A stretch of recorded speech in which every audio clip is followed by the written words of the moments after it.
But I'm interested, firstly, to know from both of you, where are you going to be watching this match and with whom? Fraser, first to you. Well, I'm going to be watching it at home.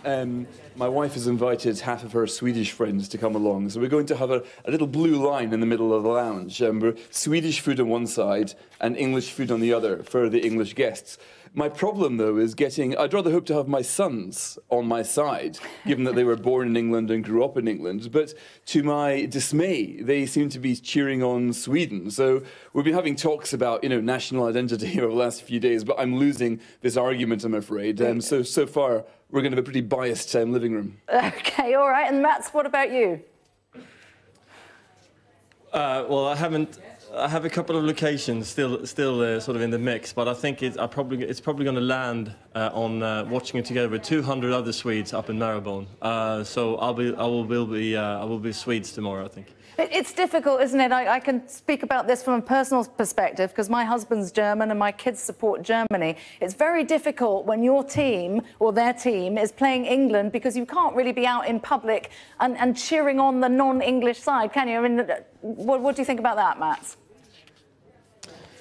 No, I think, look, this is, you're right. I mean, it is confusing and this is actually one of the things that probably is the last thing to go from your identity in some ways, right? Because, I mean, I've been in this country for many years, probably 12 years now, I think. I have a lot of loyalty to the UK, to England, and so forth and so on, right? But I think you grow up, you watch your team, you dream to some extent playing for them. In my case, I was quite some time away from it and quite far away from that particular dream being realised. But it just takes a while for that identity to go out. So I think your sporting loyalty is one of the last things to go.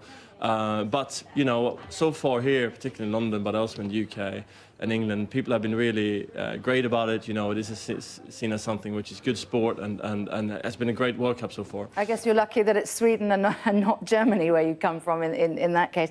Fraser, you've said before about the Eurovision Song Contest that it's a bit like an allegory for European politics. Do you see similar parallels, really, with the World Cup?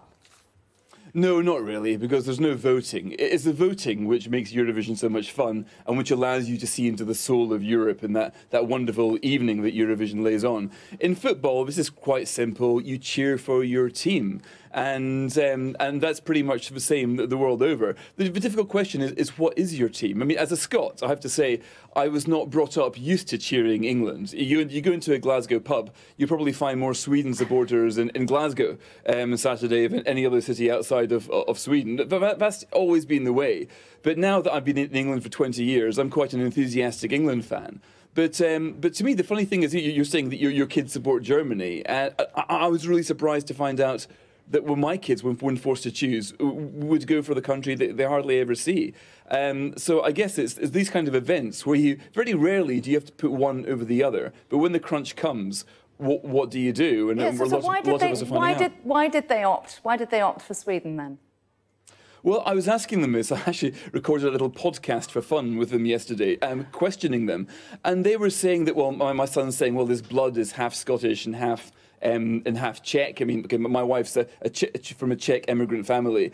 As if blood has got anything to do with it. I was saying to him, but surely that you're born in this country, you're brought up here, all your friends are English, you're as English as Y-fronts and ties are. Surely you should be supporting England. But he didn't really see Britishness, perhaps, but Englishness, he didn't quite see as something he was expected to buy into, which I'm obviously doing a very bad job as a father here. I was just going to say, my director is shouting in my ear, they clearly love Mummy more than they love you.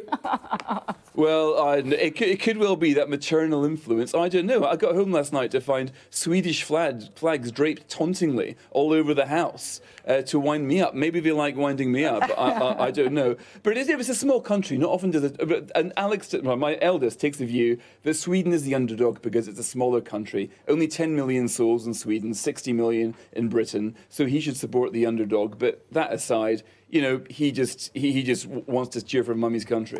Right, and Mats, if we can just indulge in a few little stereotypes for a moment. I mean, some people say that the way the Swedish team is playing is kind of analogous of what the Swedish approach is. It's kind of been a bit defensive, but it's very collaborative. And what would you say? Is there any truth in it?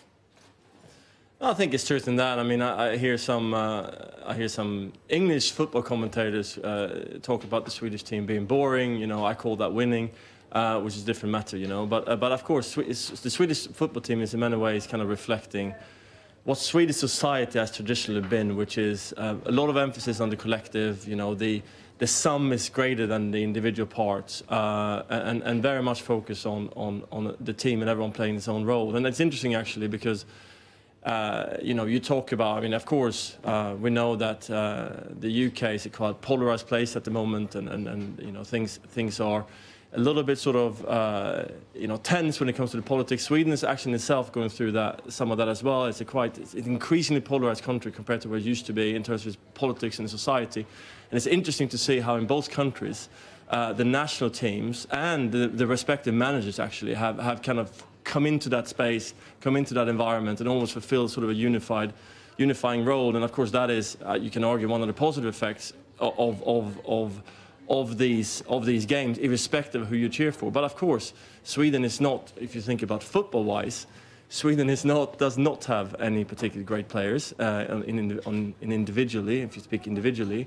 But it's amazing what the manager has done and what that team has done with the material that has available. And I think a lot of Swedes definitely buy into that and has had a positive effect more broadly as well, way beyond football. OK, look at you, gentlemen. We get you on to talk about football and you inevitably come back to politics, don't you know? Fraser, let me ask you, I mean, do you think if we end up getting to the final, dare we even say it, we win, would this be viewed, do you think, by some as a Brexit dividend?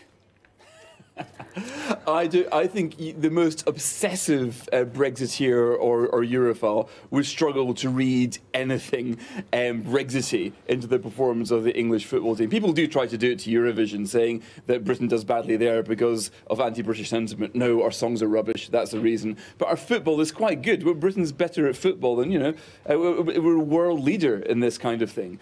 So I don't see why we shouldn't get to the final this time. And if we do, the only political problems there will be what happens to poor old Theresa May, who said that she will not go to the final, and nor will her cabinet members. This has been raised in cabinet. What do we do if England gets to the final? Do we keep the boycott? Do we tell Prince William he can't go because he said he wouldn't to punish the Russians? So there'll be political things about who watches it, but not the game. What do you think about that? Do you think she should say, well, you know what, perhaps this is a circumstance we didn't expect and we better get out there? Well, I think she would look rather silly if she would have to put a little asterisks after her "I will not go to Russia" brackets unless we get to the final. I mean, that would make her look pretty bad. But it's going to be a bad look anyway to think England being in a cup final without any of the cabinet or the royal family there. But as a cabinet member said to me the other day, it would be a nice problem to have. What do you think about that, Matt? Former advisor to David Cameron. Should members of the government be going if we get to the final?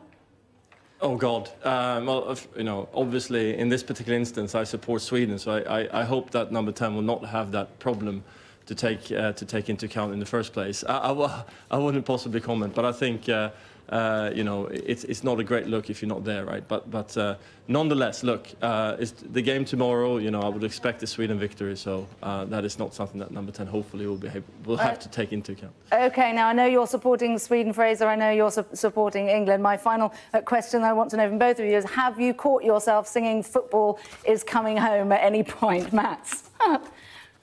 Football is coming home.